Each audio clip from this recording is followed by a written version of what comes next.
নমস্কার বন্ধুগণ, এখন আমি পড়ছি, একটু রামায়ণ পড়ে শোনাই আপনাদেরকে, নিজেও পড়ি এবং আপনাদেরকে শোনাই।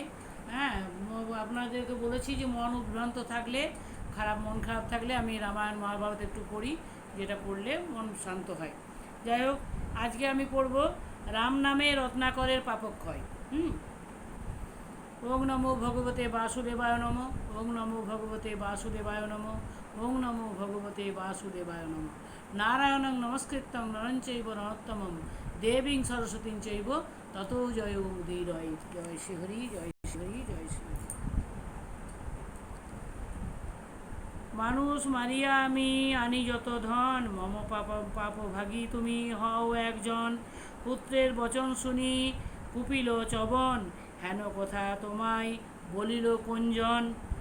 কোন শাস্ত্রে শুনিয়াছ কে কহে তোমারে, পুত্রকৃত পাপ ভাগ লাগিবে পিতারে। অজ্ঞান বালক তোরে কি কহিব কথা, প্রভু পিতা পুত্র হয়, পুত্র হয় পিতা। পূর্বেতে বালক ছিলে পিতা ছিনু আমি, এখন বালক আমি পিতা হলে তুমি। আমি দস্যু রত্নাকর এসে বললেন যে আমার পাপের ভাগ আপনি নেবেন তো, আপনাদের জন্য আমি মানুষ মেরে ধন সম্পত্তি নিয়ে আসি, খাবার দাবার নিয়ে আসি, তো নেবেন?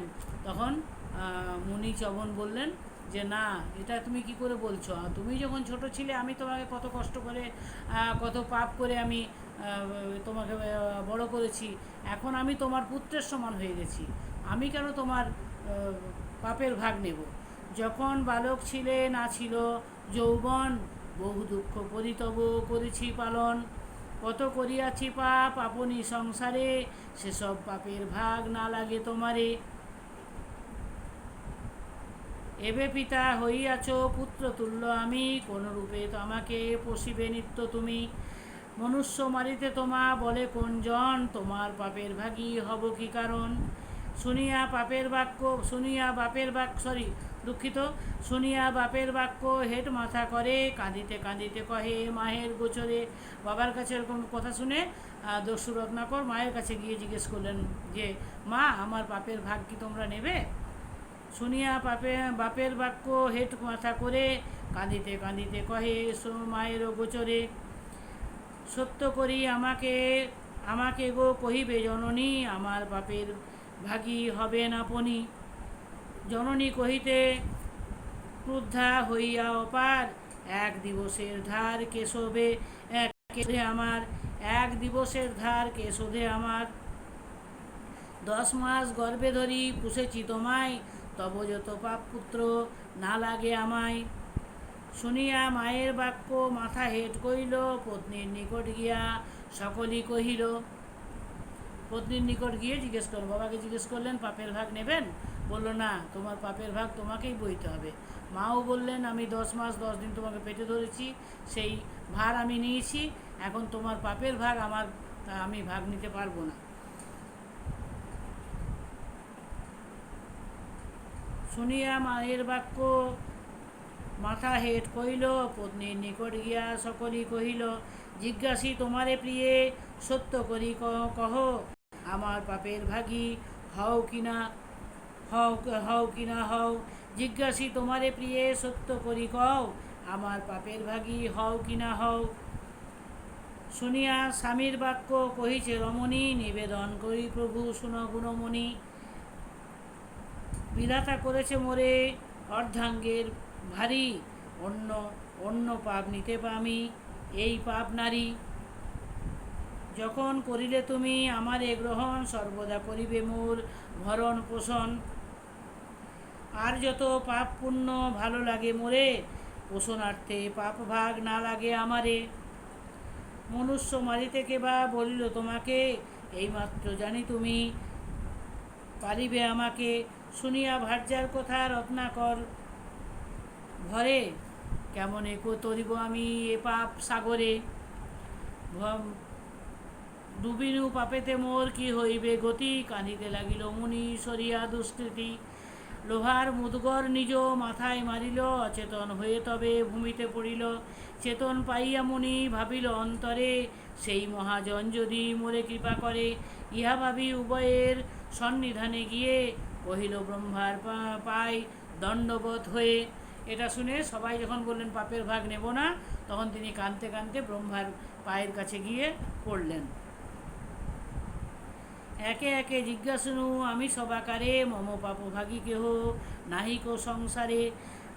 আপনি করিয়া কৃপা দিলে দিব্য জ্ঞান, এ সকল পাপে কিসে হব পরিত্রাণ। কহিলেন পিতামহ মুনির কুমারে, স্নান করি এসো তুমি ওই সরোবরে। শুনিয়া চলিল মুনি সরোবর পাড়ে, তার দৃষ্টিমাত্র জল ভস্ম হয়ে উড়ে। শুষ্ক হলে মোরে মিন মকর কুম্ভীর, কহিল ব্রহ্মার কাছে না পাইয়া নীর। ছিল সে অগাধ জল সেই সরোবরে, মম দৃষ্টিমাত্রে জল রহিল অন্তরে। শুনিয়া কহেন ব্রহ্মা রত্না করে তবে, হইয়াছে পূর্ণ পাপ কেমনে তরিবে। কমণ্ডলু জল ছিল দিলেন মাথায়, মহামন্ত্র মুনিতরে কহিবারে যায়। নিকটে আসিয়া ব্রহ্মা কহে তার কানে, একমাত্র রাম নাম বলরে বদনে। পাপে জড় জিহ্বা রাম বলিতে না পারে, কহিল আমার মুখে ও কথা না সরে। শুনিয়া ব্রহ্মার বড় চিন্তা হলো মনে, উচ্চারিবে রাম নাম এ মুখে কেমনে। মকার করিলে অস্ত্রে, রা করিলে শেষে, তবে বা পাপীর মুখে রাম নাম আসে। ব্রহ্মা বলিলেন তারে উপায় চিন্তিয়া, মনুষ্য মারিলে বাপু ডাকো কি বলিয়া। শুনিয়া ব্রহ্মার কথা বলে রত্নাকর, মৃত মনুষ্যেরে মরা বলে সব নর। মরা নয় মরা বলি জপ অবিরাম, তবে মুখে তখনই স্ফুরিবে রাম নাম। শুষ্ক কাষ্ঠ দেখিলেন বৃক্ষের উপরে, অঙ্গুলি ঠারিয়া ব্রহ্মা দেখান তাহারে। অঙ্গুলি ওই শুষ্ক কাষ্ঠ দেখাইয়া ব্রহ্মা কহিলেন দেখান তাহারে। বহুক্ষণে রত্নাকর করি অনুমান, বলিল অনেক কষ্টে মরা কাষ্ঠ খান। মরা মরা বলিতে আইল রাম নাম, পাইল সকল পাপে মুনি পরিত্রাণ। তুলা রাশি যেমন অনলে ভস্যে হয়, একবার রাম নামে সর্বপাপ ক্ষয়। নামের মহিমা দেখি ব্রহ্মার তরাস, আদিকাণ্ড গাহিল পণ্ডিত কৃত্তিবাস। রাম নাম বলতে বললেন, ওনার এত পাপ যে রাম নাম মুখে বেরোচ্ছিল না। তখন বললেন তোমরা মরা মানুষকে কি বলো, মানে কেউ ইয়ে হয়ে গেলে তো তখন বললেন মরা বলি। মরা নয় বলো মরা। নিয়ে মরা মরা মরা মরা করতে করতে রাম নাম মরা মরা মরা মরা মরা মরা মরা মরা মরা মরা মরা মরা মরা মরা মরা মরা মরা, দেখুন রাম নাম চলে আসছে। মরা মরা করতে করতে রাম নাম চলে আসে। তাই তারপর থেকে দস্যু রত্নাকরের রাম নাম জপ করতে করতে সব পাপ ক্ষয় হলো।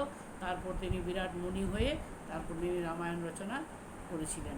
ধন্যবাদ বন্ধুগণ, সকলে ভালো থাকুন, সুস্থ থাকুন, শুভরাত্রি। ওং নমো ভগবতে বাসুদেব।